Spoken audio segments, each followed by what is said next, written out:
Let's just say it straight away. Most retirement advice is built for extroverts.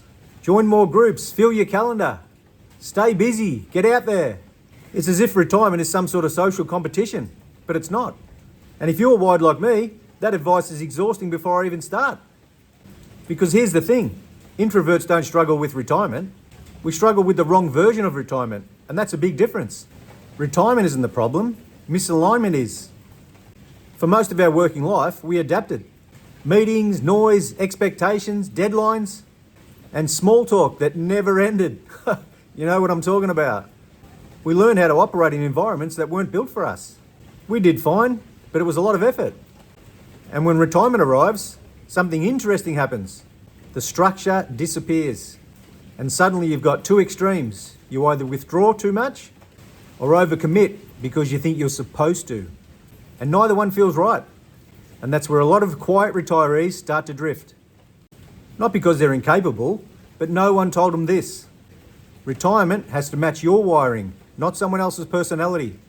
Here's something I didn't understand earlier in life. Energy is currency. Extroverts gain energy from interaction. And introverts, well, we spend energy with interaction. That doesn't mean we don't like people. It just means we process differently. So when retirement removes the mandatory structure, you suddenly become the architect of your own energy economy. And if you don't design it, it will design you. Too much isolation, you shrink. Too much stimulation, you burn out. The sweet spot is intentional rhythm. And that word rhythm, that matters more than people actually think. Why mornings matter more than ever now. If you're introverted, mornings are absolute gold. Before the world wakes up, before notifications, before other people's agendas. There's something powerful about that quiet window. When I think of the best parts of my days now, it's very rarely a loud moment. They're very simple mornings. I walk my beautiful little dog Charlie every morning for about an hour. And I like to read. I like to learn something each day. There's no urgency. That kind of start changes the tone for everything for the whole day. And most retirees miss that. They rush into noise because they think they should be doing something. But retirement isn't about doing more. It's about being deliberate. A quiet, intentional morning for me is enough to set me up for a fantastic day ahead. Not because it's dramatic, it's because it's aligned with how I feel and what I like to do. The social pressure tap. Now let's talk about the elephant in the room. Social expectations. When people retire, everyone suddenly has advice. You need to stay connected. You don't want to feel isolated. Join the club. Volunteer more. All good intentions, but they rarely ask. Connected how? Connected to who? And at what cost? Introverts don't need volume. We need depth. One real conversation beats 10 surface conversations. One meaningful lunch, well, that beats a crowded event. And I've learned this the hard way. If I overload my calendar, even with good things, I feel it. Not immediately, but the next day, and that's heaviness to me. A quiet fatigue, and that's the signal. Retirement should reduce that feeling, not increase it. Design social energy, don't drift into it. So here's what works better. Intentional social design. Instead of 5 commitments, just choose one. Instead of weekly, maybe make it fortnightly. Instead of loud environments, just choose calm ones. Walking with someone, coffee in a quiet place, just have dinner with 2 people, not 12. And here's something that changed everything for me. Schedule some recovery time, actually protect it. After a social day for me, the next day is quiet. No guilt, no apology. It's not antisocial. For me, it's just maintenance.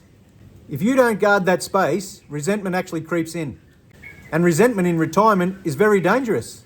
Solitude versus loneliness. And there is a difference. Solitude is chosen. Loneliness feels imposed.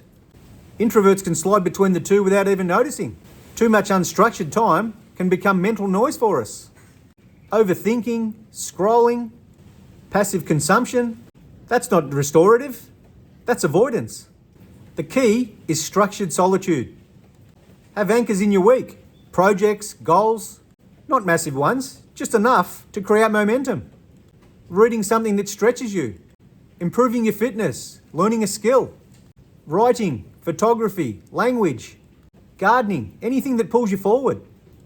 Introverts thrive on depth, and retirement finally gives you time to go deep. And that depth, that creates satisfaction for us. Not busyness, satisfaction. Movement is non-negotiable. If you're introverted and you sit around too long, your mind can turn against you. Thinking becomes overthinking. Reflection becomes rumination. And the solution isn't more conversation, it's movement. Daily walking, strength training, stretching, swimming, just something that reconnects you back to your body. I've noticed this personally. My best thinking doesn't happen sitting still. It happens when I'm moving. It happens when I'm walking every morning. There's clarity in motion. Retirement without physical movement becomes mental stagnation. And that's when people start feeling flat. Not because they need more noise, but because they need circulation. The identity shift no one warned you about. Work gave you structure. It also gave you identity, even if you didn't love it. When that disappears, something subtle happens. You ask yourself, who am I now? For introverts, this can be complicated because we weren't necessarily the loud ones at work. We were not chasing visibility, but we still had a role. We still contributed. Retirement removes the scoreboard, and that can be quite unsettling. And the answer is not to replace work with some frantic new activity. It's to redefine contribution. Maybe it's mentoring quietly, just helping one person learn something or do something. Teaching someone you know, helps supporting someone behind the scenes. Because introverts are exceptional listeners. And that skill becomes more valuable as people age. We don't need to lead the room, but you can change someone's trajectory in one single conversation. Quiet impact is still impact, and sometimes it's deeper. 3 silent traps. Let me be honest about the risks. There are 3 traps that introverts face in retirement. First, over-retreating. It feels safe, it feels comfortable, but growth disappears. The second is screen dependence. News, YouTube, just scrolling. And I'm definitely a victim of this. Hours go by and it feels like engagement, but it isn't. Third is avoiding discomfort entirely. Retirement should reduce stress and not eliminate challenge. Challenge keeps you sharp. Learning something new. Traveling in a slower, intentional way. Trying something slightly uncomfortable. You don't need chaos, but you do need expansion. Otherwise, life narrows, and narrowing leads to stagnation. Designing the ideal week. This definitely changed everything for me. Instead of drifting, design your week. Nothing rigid, just intentional. It could be 3 quiet mornings, 2 light social interactions for the week, 5 movement sessions, 1 stretch activity, 1 reflection window, and white space built in. Margin matters. Introverts need margin. Without it, even good things feel intrusive. With it, life feels spacious, and spaciousness is freedom. What retirement actually becomes. So here's what I've realised. Retirement for an introvert isn't about withdrawing from life. It's about finally moving at your own pace. No forced meetings, no draining environments, not pretending to enjoy the noise that you never liked. You get to slow down without apology. You get to go deeper instead of wider. You get to choose quality over quantity. But here's the important part. It won't happen automatically. If you don't design your days, they fill anyway, usually with distraction or obligation. The difference between peaceful retirement and quiet dissatisfaction is design. Small decisions repeated weekly. A different kind of rich. There's a version of retirement that looks impressive from the outside.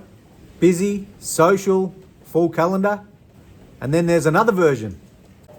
Calm mornings, strong body, deep conversations, ongoing learning, meaningful contribution. It doesn't photograph as well, but it feels better. Especially if you're wired like this. Introverts don't need more noise.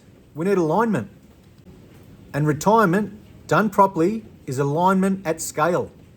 If you're introverted, already retired, or approaching retirement, understand this. There is nothing wrong with your wiring. You don't need to become louder. You don't need to become busier. You don't need to become more visible. You need structure that protects your energy. Depth challenges your mind. And movement, well, that stabilises your mood. And connections that feel real. And space, plenty of space. Retirement doesn't need to be loud to be fulfilling for us. Sometimes the richest years of your life are the quiet ones. And that's not a weakness, that's by design.